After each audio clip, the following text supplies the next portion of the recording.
Nang maaksidente ang mag-ina ni Francis, ay nakalimutan na niya ang Jade Fertility Clinic. Dahil lahat ay ginawa niya para huwag lamang mawala sa sarili. Dahil sa labis na pighati at pangungulila. Mahal na mahal niya ang kanyang mag-ina. Nawala na rin siya ng ganang manligaw man lang o tumingin sa ibang babae. Parang isinama ni Annie ang kanyang puso sa kabilang buhay. Nakalipas na ang 4 na taon mula nang mawala ang asawa. Pero nanatiling byudo si Francis. Pati na mismo ang biyanan niya na ina ni Annie ay nagmungkahi na sa kanya na mag-asawa siyang muli para hindi nag-iisa sa buhay. Francis, kahit na anak ko si Annie, ay hindi ko gustong manatili kang nag-iisa at nangungulila, iho. Sabi ni Mrs. Karen na manugang niya. Natitiyak kong ayaw din ni Annie na manatili kang nagsosolo sa buhay. Pero ma, wala na akong ibang maaaring mahalin kundi si Annie. Masaya na ako sa ganitong buhay. Walang makakapalit sa kanya sa aking puso. Napahinga ng malalim si Francis. Ipinasya niya na puntahan na ang address na tinitirhan ng mag-asawang naghanap sa kanya. Malayo ang lugar sa bayan pero nagtiyaga si Francis na hanapin ito. Ipinarada niya ang dalang truck sa harapan ng isang katamtaman ng laking bungalow. Lumabas ang isang lalaki na may edad sa kanya. Mr. Joseph Smith? Tanong niya. I am Francis Crawford. John told me you were looking for me. Oh yes, Mr. Crawford. Please come in. Nang makaupo na siya sa living room, tinawag ni Joseph ang asawa. Honey, this is Francis Crawford. Pagpapakilala ng lalaki sa panauhin. Nagkamay naman ang dalawa. Thanks for coming, Mr. Crawford. I am Raquel Smith. Pinagmasda ni Francis ang mukha ng kaharap. Tila pamilyar sa kanya ito. Ewan ko kung natatandaan po ninyo ko. Pero ako ang nurse ni Dr. Suarez noon sa Jade Fertility Clinic, kung saan kayo matagal na pabalik-balik ng misis nyo. Oo. Kaya pala pamilyar ang mukha mo, Mrs. Smith. Tawagin mo na lamang akong Raquel. Mabuti at natandaan mo kaming mag-asawa. Saad pa ni Francis.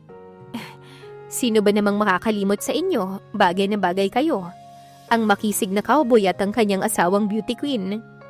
Bago niya na pangasawa si Annie, naging Miss New York ang dalaga sa isang itinanghal na beauty contest para sa pagiging Miss America. Napangiti si Francis sa matamis na alaalang sumaglit sa kanyang isipan. May mahalaga daw kayong pakay sa akin. Naitanong niya sa kaharap na nurse. Oo, may katiwali ang nangyari sa fertility clinic na yon na dapat mong malaman. Isa sa inyong fertilized eggs ay naisalin sa sinapupunan ng ibang babae. Napataas ang isang kilay ni Francis. Hindi agad niya naintindihan ang sinasabi ng kausap. Isa sa aming fertilized eggs ni Annie? Paninigurado ng binata.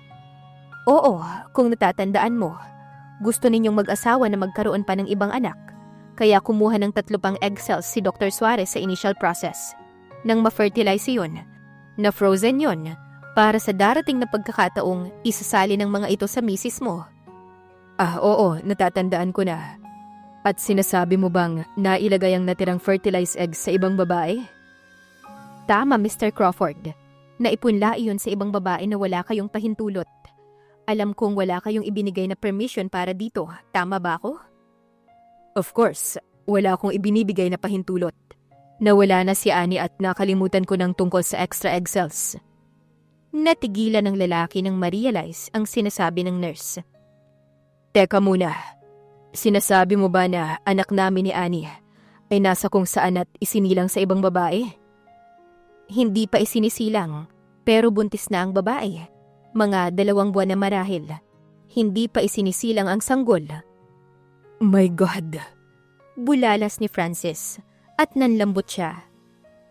Tinanong ko si Dr. Suarez kung tama ba ang ginawa niya. Pero sinabi niya na kung wala na ang misis ninyo, hindi na mahalaga ang inyong pahintulot. Pero alam kong nagsisinungaling siya. Gusto niyang kumita at nagkataong walang ibang donor nang lumapit ang babae sa aming fertility clinic. Hindi nakapagsalita si Francis. Nagulat siya sa nangyari. Paulit-ulit kong sinabi kay Dr. Suarez na mali ang nangyari.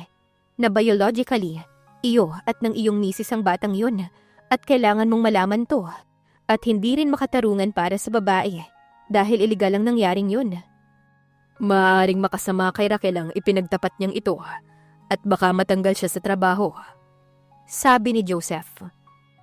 Pero hindi kaya ng konsensya niya ang ipagwalang bahala ang ganitong katiwalian. Tinawagan ko na rin ang babaeng napagpunlaan at sinabi ang lahat. Kayo na ang bahalang gumawa ng susunod na mga hakbang.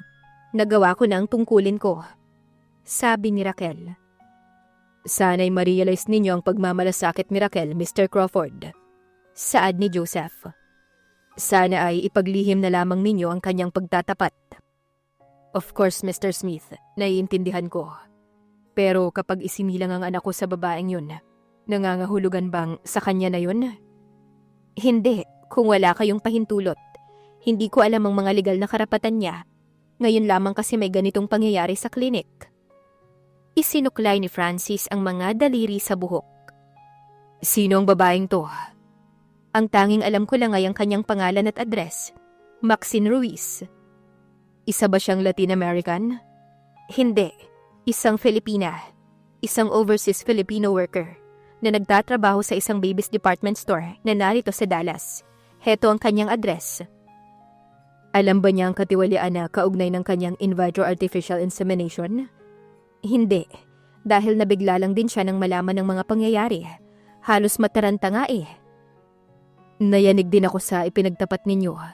Hindi ko maintindihan ang nararamdaman ko ngayon nang malaman kong meron kaming isa pang baby ni Annie. Nawala na rin ang anak kong nabuo sa fertility clinic nang maaksidente siya. Ikinalulungkot namin ang trahedyang pinagdaanan mo, Mr. Crawford. Pero kailangang sabihin namin sa iyo ang bagay na to. Tama ka, at nagpapasalamat ako sa inyong mag-asawa. Parang wala pa rin sa sarili si Francis, kahit na nakarating na siya sa kanila. Nagugutom siya pero wala siyang ganang kumain. Taglay niya pa ang gulat na naramdaman pagkatapos malaman ang ipinagtapat ng mag-asawang Smith. Napatitig siya sa stove na pinaglutuan noon ni Annie ng maraming pagkain nila.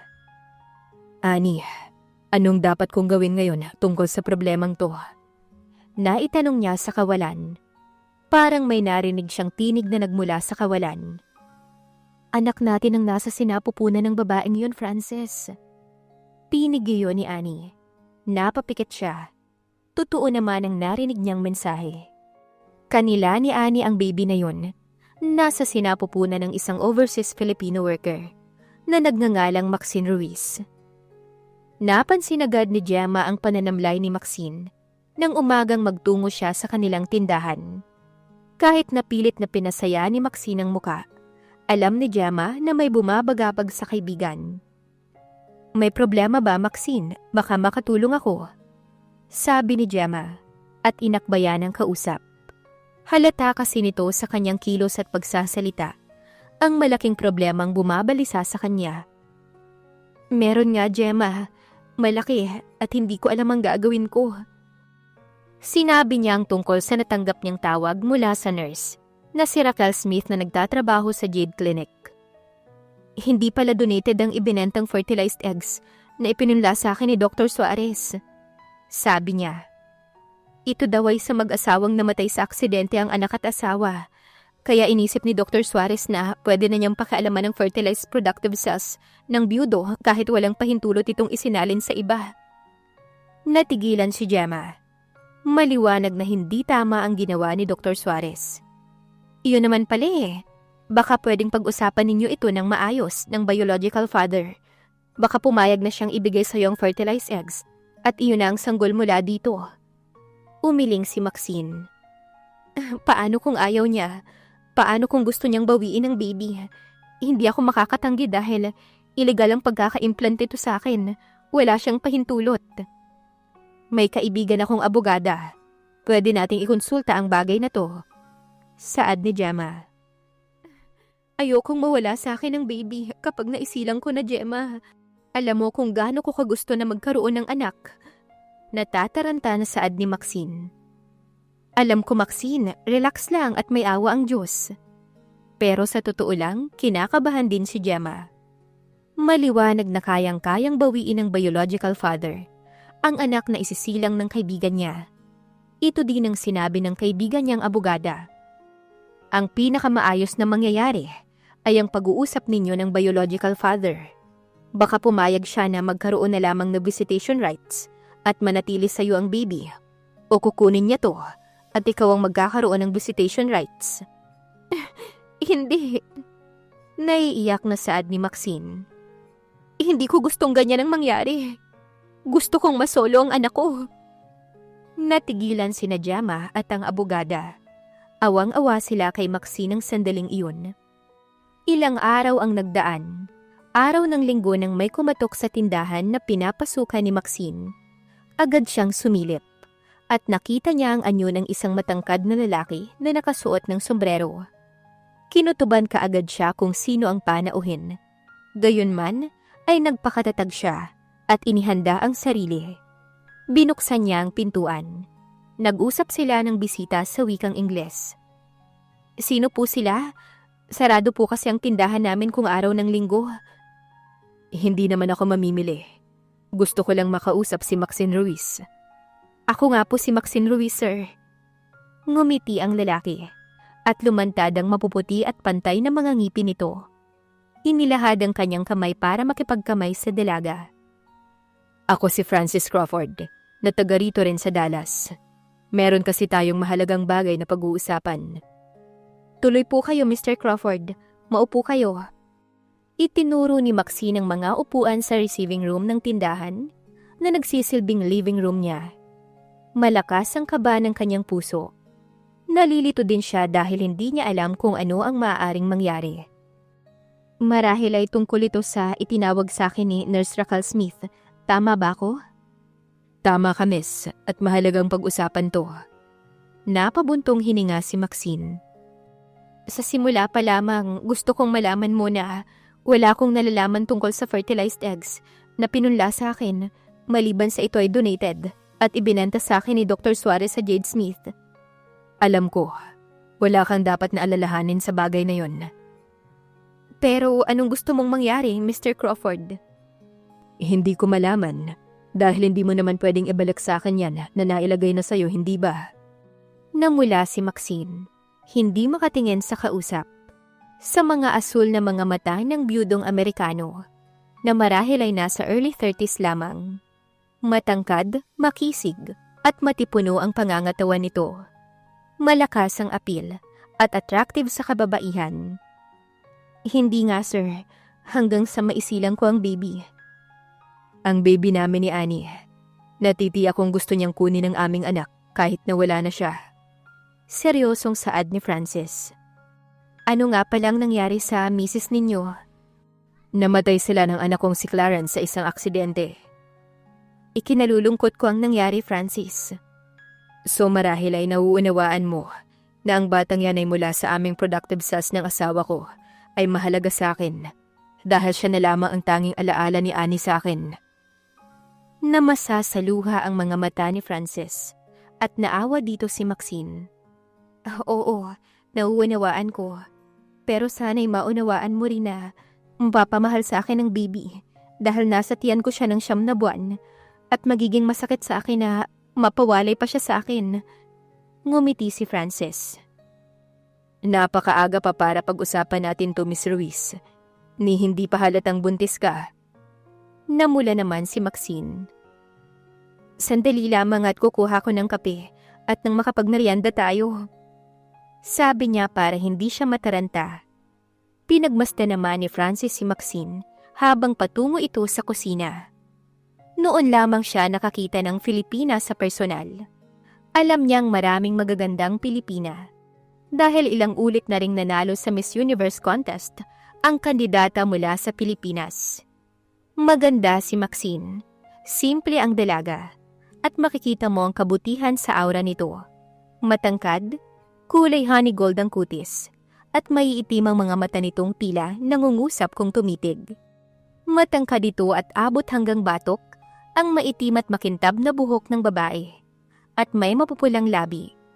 Napangiti si Francis. Ngayon lamang siya nakapag-isip ng ganito sa isang babae. mula nang mawala ang kanyang asawa. Dahil kaya sa NASA sinapupunan ni Maxine ang kanyang anak? Habang nagkakape sila ay naipagtapat ni Frances na meron siyang maliit na rancho na pinanggagalingan ng kinabubuhay niya. Hindi niya binanggit na napakalawak ng kanyang mga lupain at isa siyang multimillionaire.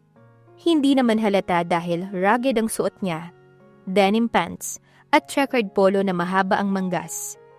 Ayaw niyang magkaroon ng ideya si Maxine na napakayaman niya at baka makaisip na manghingi ng malaking halaga ang babae, kapalit ng pagpaparaya sa kanya ng isisilang na anak. Ako naman ang magtatanong, Miss Ruiz. Bakit kadalaga mong tao ay gusto mong magkaroon ng anak sa ganitong paraan? Nagkaroon na ako ng asawa, pero naanaldang kasal namin nang malaman ng asawa ko na wala akong kakayahan na mag-anak.